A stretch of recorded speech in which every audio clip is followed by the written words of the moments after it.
Today I'll be going over Unit 5 notes over targets 3 through 5.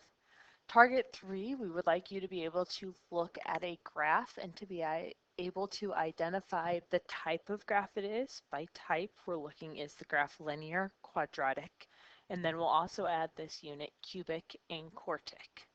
The type and sign of the leading coefficient. So we're going to be looking to see if something has a positive or negative leading coefficient further on. If you look at the first graph on your page, this graph is a linear graph. Remember, for linear graphs, we're looking for that straight line. It can be increasing, it can be decreasing. When you have a linear graph, it is a degree 1 graph. What we mean by degree 1 is if you were to look at the equation, the x in our linear equations always have a 1 in the exponent. That exponent there is telling us a degree, so this is a degree 1 graph. The second graph is our quadratic graph. Okay, remember, quadratic graphs have that U shape, or what mathematically we call as a parabola. Our quadratics can open up like the graph in the picture, or our quadratic graphs can open down. Remember, a quadratic can never open side to side. A quadratic is a degree 2 polynomial. That's because when we look at their equations, remember, for quadratics, we always look for that x squared. The third graph is a cubic graph you didn't really see in Algebra 1. So a cubic graph would be a new graph for us. So a cubic graph, it's kind of like a linear in the fact that one side's going up and one side is going down, but you're going to see that it has this curved shape in the middle. A cubic graph is a degree 3 because the equation will have x to that third power. The cubic graph can be positive, like the one in this picture. The cubic graph could also be a negative cubic graph, where it's going up to the left and down to the right. The last graph we will want you to be able to recognize is the degree 4, or the quartic graph. The quartic graph you're going to see here looks kind of like a W opening up. The quartic graph could also look like a W opening down. Those humps could be bigger, they could be smaller. So you're seeing there that it kind of looks like that M shape. That's degree 4. So again, in the equation, we'll look for an x to the 4th.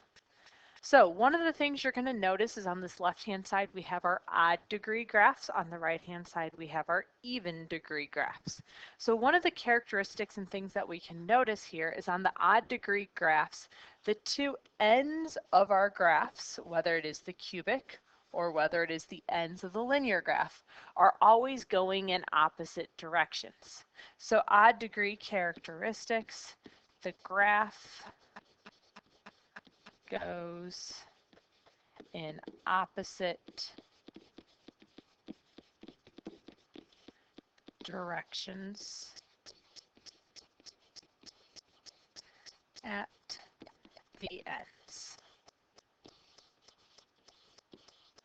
If you look at our two even degree graphs, it doesn't matter whether they're reflected over like the ones that we drew, or if you're looking at the ones in the graph itself, you'll notice that both of the ends for all of our graphs are always going in the same direction. So graph always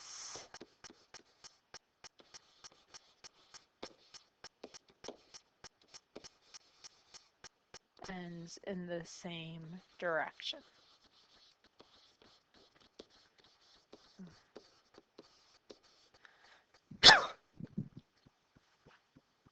Okay.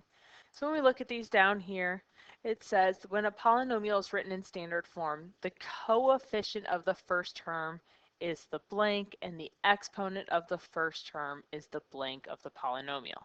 So the coefficient of the first term is always the number in the first term. So if I have an equation y equals 3x plus 1, the coefficient of my first term is going to be 3. If I have y equals negative 2x squared minus 4x minus 7, the coefficient is going to be, again, this first number, or -2.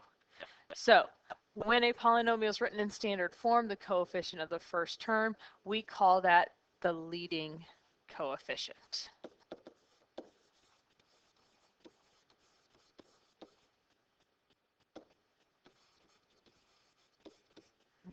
And the exponent of the first term, remember up top we were talking about that, that is called the degree of the polynomial.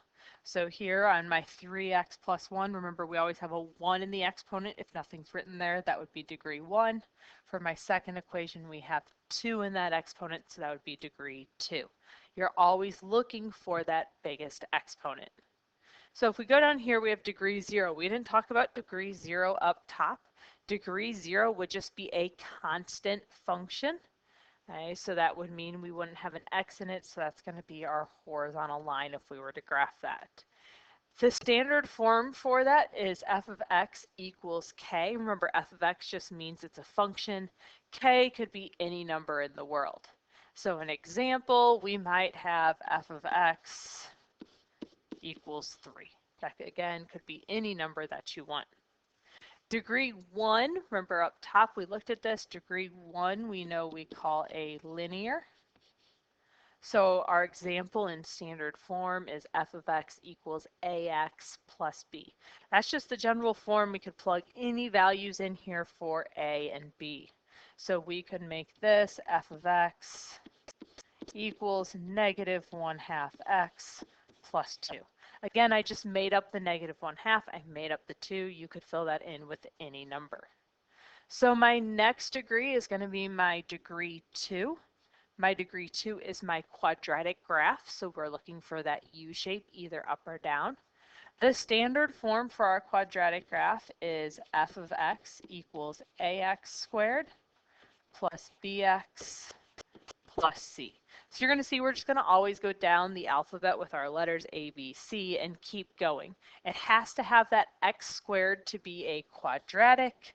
You might have a linear term in there, so you might have that bx, you might have that constant, so you might have that c. We do not expect you to memorize these standard forms. It's just what you generally want to look for in their equations. So the example we have here is 4x squared. I have that x squared, so I know it is a quadratic. I know it is a degree 2. The 4 would be my leading coefficient. So our next degree we're looking at is degree 3. So degree 3 is our cubic graph. Remember, we saw that up above. It's going to odd, so it's ending in different directions. It just has that curve in the middle.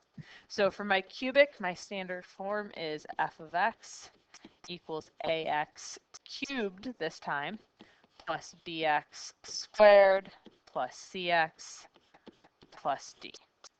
So for my example, again, you don't have to have all of those terms. To make it cubic, you only need that x cubed. So we might just have an equation f of x equals 2x cubed. That's going to be a cubic equation. I don't have to have all those other terms in there. Our last one is a degree 4. So our degree 4, remember up above we call that a quartic. That is as high as we will make you know. Quartic in standard form has that ax to the 4th, always looking for that 4th power. And in the example, you'll see again we have that 4th exponent. Now, again, you're going to see a cube in there also. That does not make it also cubic. You're always looking for that highest power to tell you what the degree is of your polynomial. So on the back, it wants us to identify the degree, type, and leading coefficient of these equations. So degree, we're looking for our biggest exponent. If you look at my equation in A, don't just automatically assume it is 2. Okay? This equation is not written in standard form, which is how we usually like to write our equations to make our lives easier. So standard form just means we put our highest degree first. So if it were me, I would rewrite this as -6x to the 4th minus x squared plus 8. This way I can look at that equation. My degree is going to be 4. Again, that is your biggest exponent. Since I wrote it in standard form, my biggest exponent comes first. So I have degree 4. Excuse me. If it is degree 4, then I know that is a quartic. So my type is a quartic. The sign of the leading coefficient, so we're looking to see do we have a positive leading coefficient or do we have a negative leading coefficient? My leading coefficient in that equation is the -6, so it is going to be a negative for the sign. Looking at B, B2 is also not in standard form, so I would rewrite that in standard form. So I have 7x cubed plus 2x squared minus x. My degree, my biggest exponent, is going to be a degree 3. If it's degree 3, I know I call this a cubic. The sign of the leading coefficient, well, my leading coefficient on here is 7. It is a positive 7, so my sign is just going to be positive. So target 4, we're going to take this to help us describe our end behavior. So the end behavior of your graph is always what it is doing at the very ends, okay? You don't care about anything in between. So if I had some crazy graph that looked like this, for my end behavior, I don't care about anything that that graph is doing, except for when I look at the two very ends, I want to see what direction it's going. It's either going to be going up, it's going to be going down, or it could be possibly approaching a number. So when I look at this first graph here, I know it would be a degree 2, I know it would be a quadratic, but really I want to see what is it doing here at the ends. When I look at both of these ends, I know my graph is going up when I'm going to the left, and then as I look at the graph as I'm going to the right, my graph is still going up. So we have what we call end behavior notation, which you're going to see down here is written out mostly for you. Every time you have end behavior, you will always have to write this notation. The first thing we have here is x arrow infinity. What that is read as mathematically as x is approaching infinity. Well, if we think of x approaching infinity, I know this is my x-axis. Here I have -10, -8. Here I have +8, +10. So as I'm going to the right on my graph, I know that would be where positive infinity is. So down here when they have x arrow infinity, really that's saying as you go to the right on your graph. So as I'm going to the right on my graph, it says f of x is approaching what? Well, remember, f of x is really y.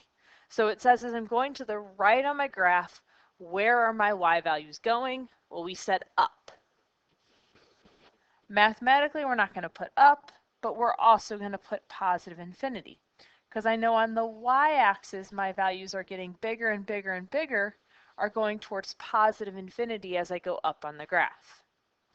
If we look at the second line then, it says x arrow negative infinity, or as x is approaching negative infinity. Negative infinity would be on the left-hand side, so this is really just telling me go to the left on your graph. So on my graph, I'm here, I'm going to the left, I'm going to the left. As I'm going to the left, I'm going up.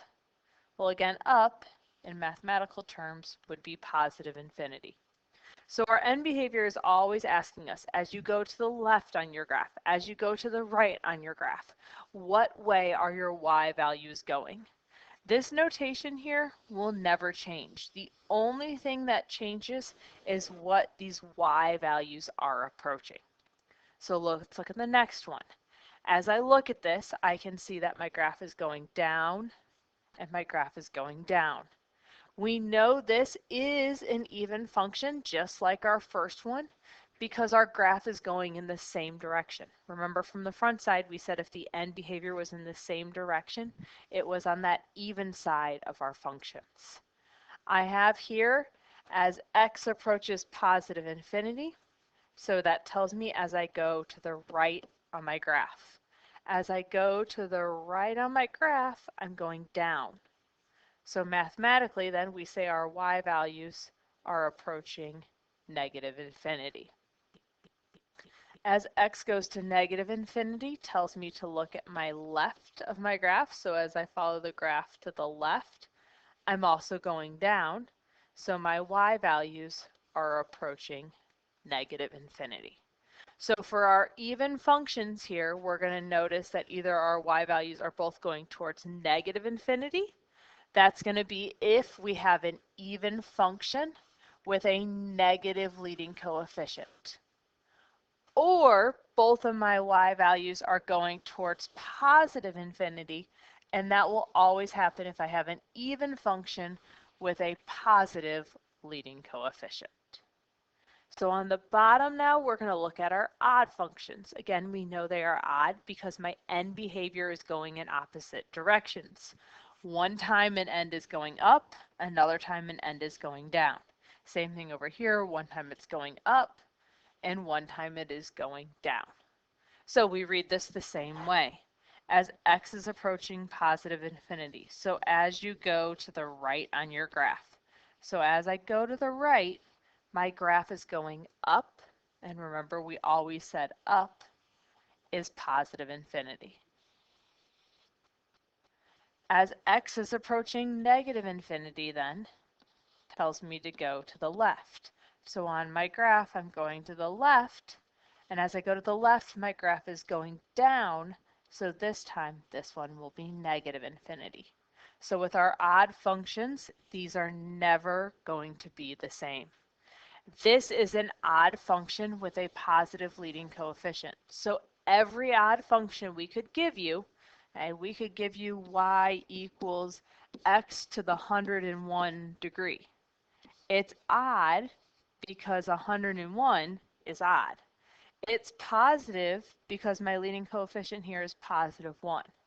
This function will have this end behavior.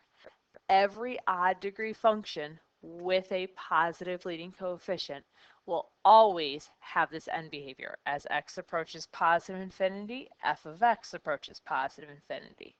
As x approaches negative infinity, f of x will approach negative infinity. The last one we're going to look at here then is if we have an odd function. So we have an odd degree. Remember that even or odd is always talking about our degree, with a negative leading coefficient.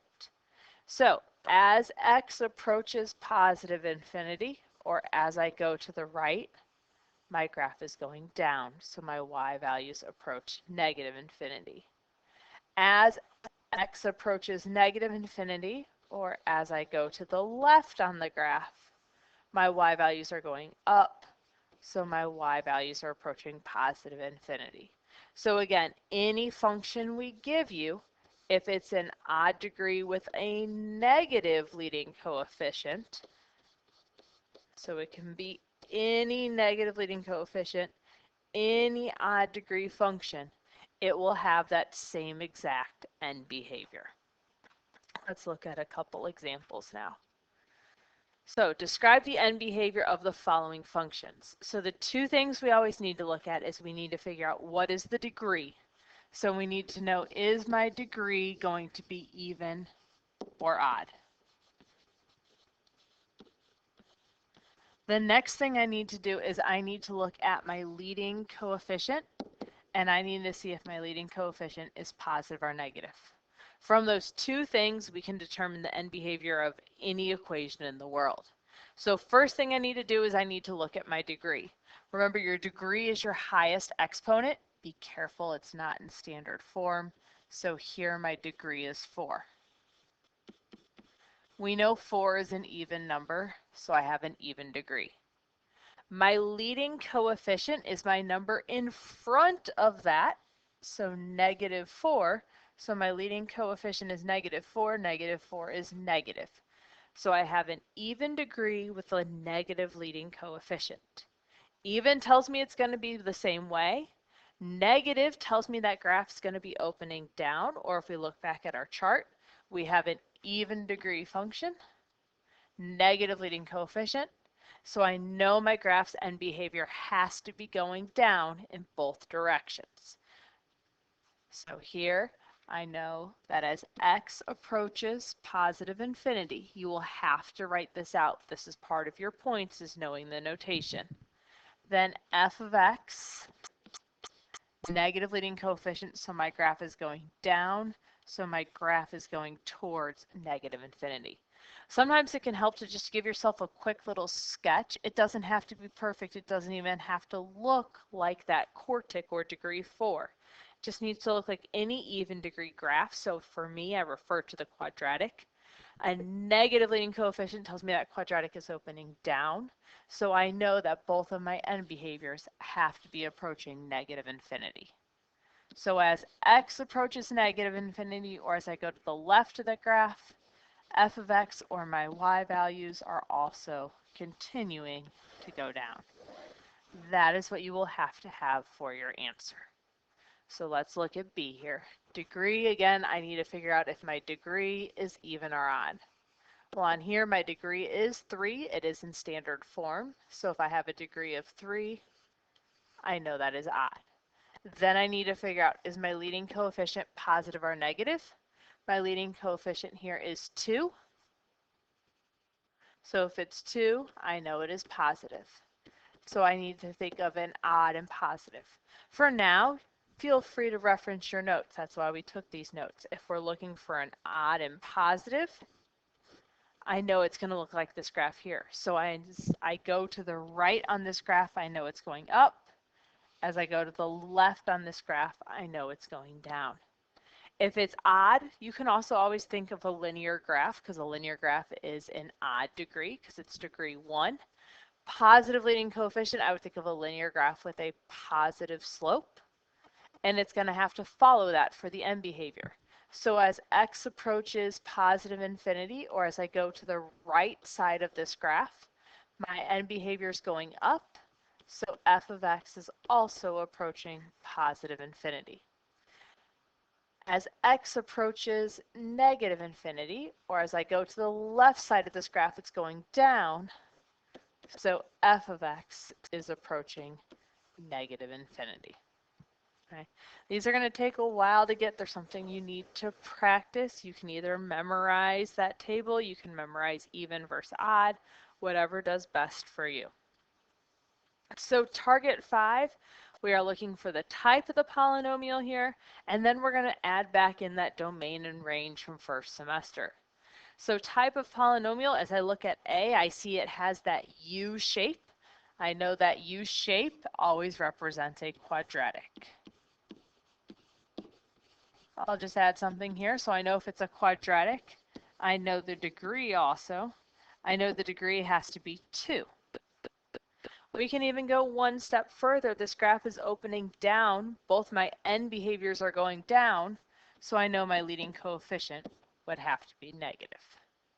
When I look at the domain on here, the domain, remember, is our x values. So the domain is always going from left to right. So if I look at this, my graph is forever going to the left. It hits every single point, and it's forever going to the right. So my domain is all real numbers. My range is not, though. My graph goes down forever, but it does not go up forever. It ends up here at my vertex. My vertex has a y value of 9. So my range is going to be everything less than or equal, because it's going down, than 9. Or you can always write that as negative infinity in parentheses. 9 would be in a bracket because there is a point at 9. Okay, B, our type of polynomial. My type of polynomial here, from the shape of this graph, I can tell it is a cubic. Remember, a cubic is going to be a degree 3. I know this is going to have a negative leading coefficient because it's going up to the left and down to the right. So I would think to myself, okay, this would be a linear graph with a negative slope. If it's a linear graph with a negative slope, then it's going to have a negative leading coefficient. My domain, so remember, domain is x, so looking from the left to the right. My domain, it goes forever to the left, it goes forever to the right, so my domain is all real numbers. My range on here, well, it goes up forever and it goes down forever, so my range on here is also all real numbers.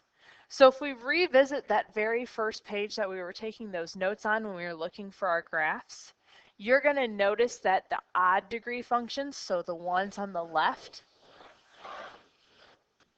Both have a domain of all real numbers. Both have a range of all real numbers. So something else that we could have as a characteristic of these graphs is both domain and range are all real numbers. That won't be true on our even. I forgot the word domain in there. If we look at our even degree functions, their ranges will never be all real numbers because they'll always have a stopping point somewhere, but their domain is all real numbers.